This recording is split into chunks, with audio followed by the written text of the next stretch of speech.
5월 내 집 마련의 기회가 돌아왔다.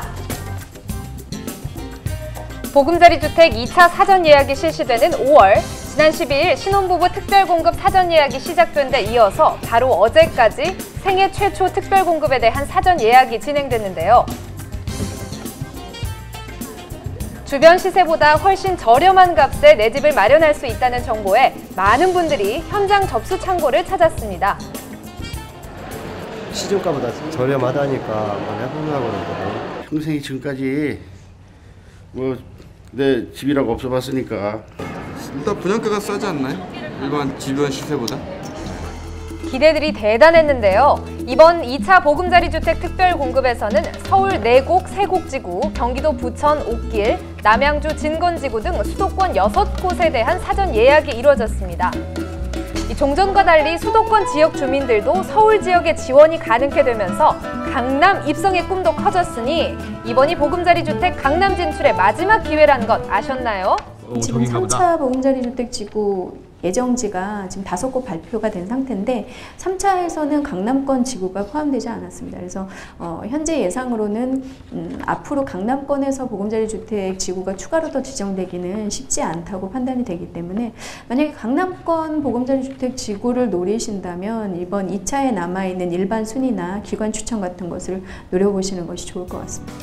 때문인지 이번 특별공급에서는 강남 지역의 평균 경쟁률이 18.2대 1, 생애 최초 주택의 경쟁률만 보더라도 최고인 28.91대 1을 경신했는데요. 정말 치열하죠. 강남. 네. 강남에서 살고 싶으니까요. 강남이 집값도 비싸고 좋고. 예. 세곡 같은 경우는 교통이 일단 좋고 서울에 또 직장이 있다 보니까 그래서 강남 보금자리의 인기가 하늘을 치솟으면서 당첨되기만 하면 로또나 다름없다는 말까지 나오고 있습니다. 잘 됐으면 좋겠어요. 이번에는 됐으면 좋겠어요.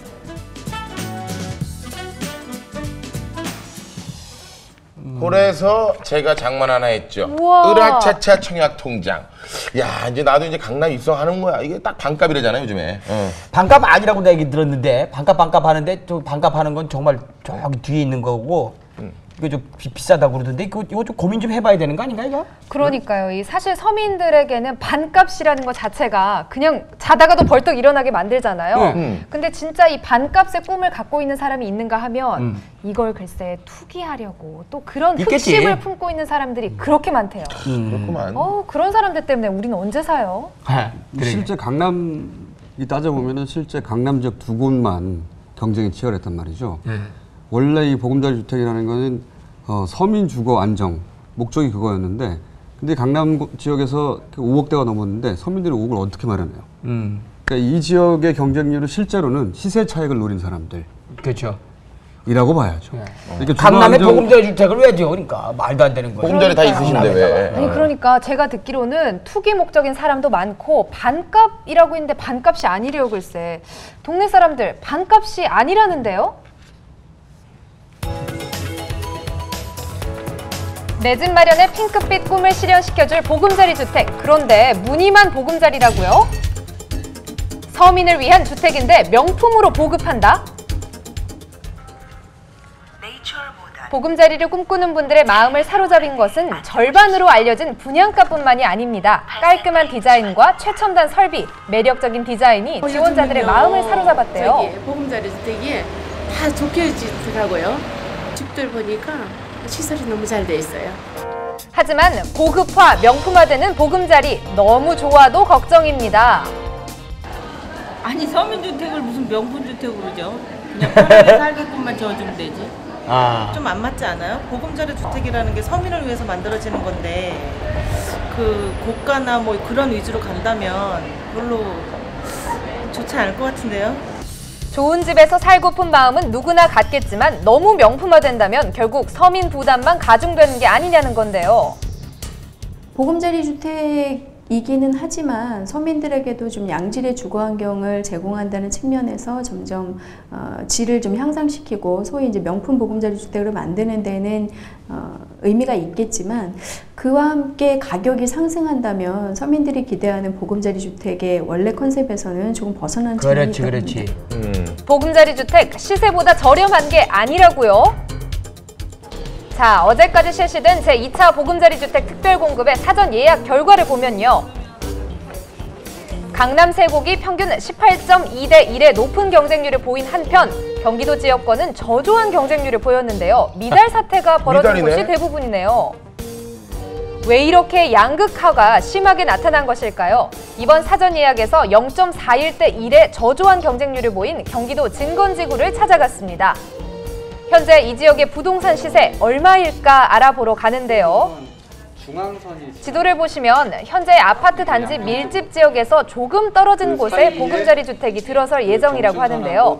지금은 농사를 짓는 농지라고 해요. 그런데도 보금자리 주택 분양가 저렴하지 않다고 구형 합니다. 아파트 같은 경우는 30평대 기준으로 해서 평당 1,100에서 1,200 정도에 나오고 있습니다.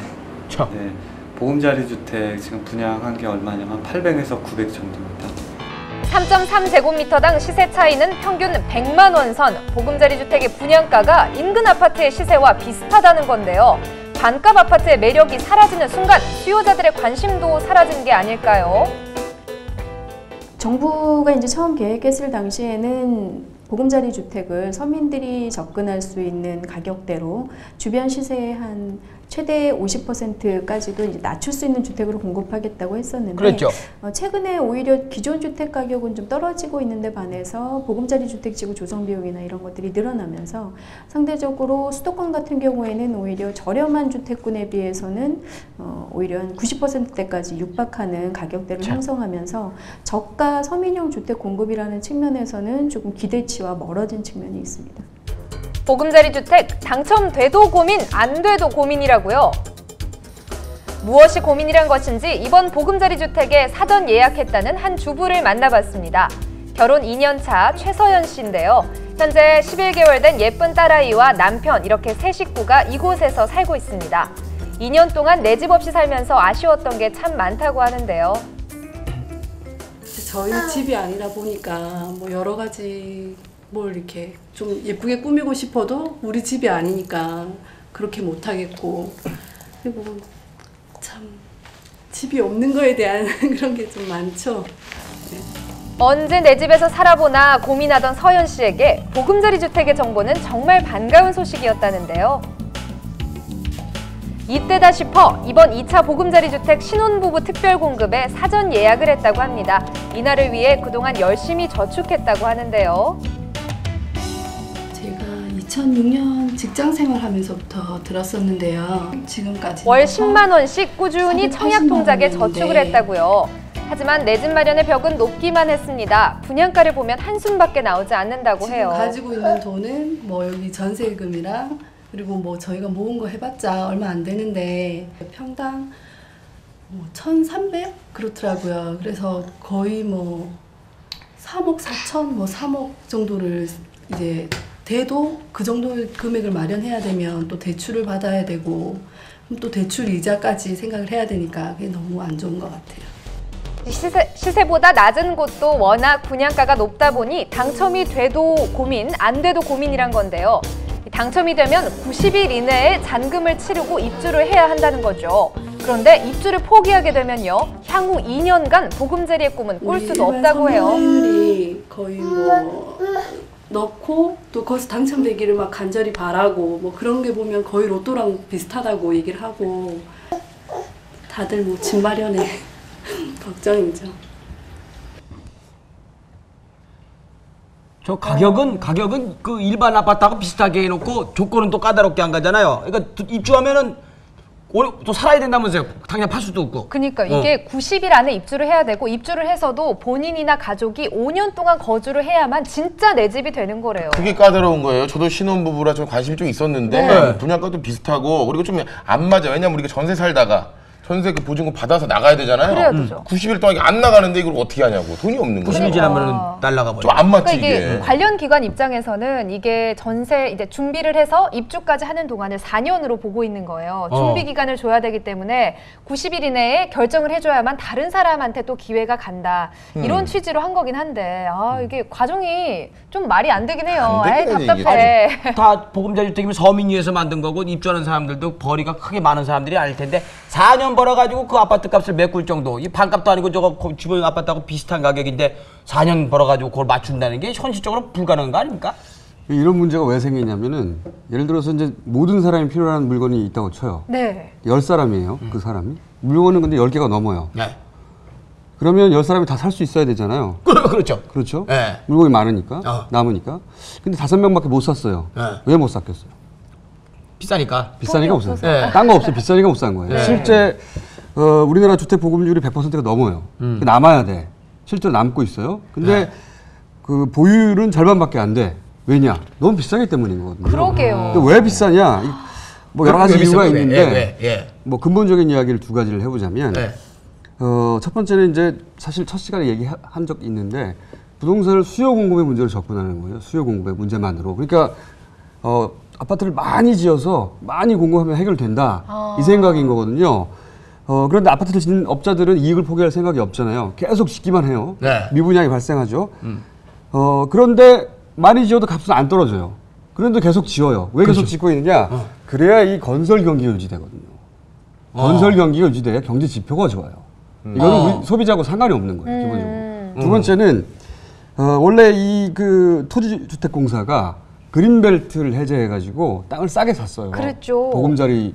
왜냐면은 땅값이 크게 차지하거든요, 비중이. 그렇죠. 1,000만 원도 해요, 평당. 근데 이번에는 300만 원을 샀단 말이에요. 네. 그러니까 싸게 공급할 수 있는 그래야죠. 거예요. 절반을 공급한다고 했어요. 네. 그런데 이제 실제로는 90% 이상 혹은 시세보다 더 비싼 것도 나왔잖아요. 왜 그랬냐? 왜요? 이것도 역시 업자하고 관계가 있어요. 만약에 주변의 땅들, 주변에 민간업자들이 있는데 네. 정부가 절반에 내놓는다. 그럼 민간업자가 망할 거 아니에요. 그렇죠. 그러니까 민간업자 쪽에서 로비를 사실은 하는구나. 그러지 못하게 하는 요구들이 있고 네. 정부가 이제 그걸 받아들이는 거죠.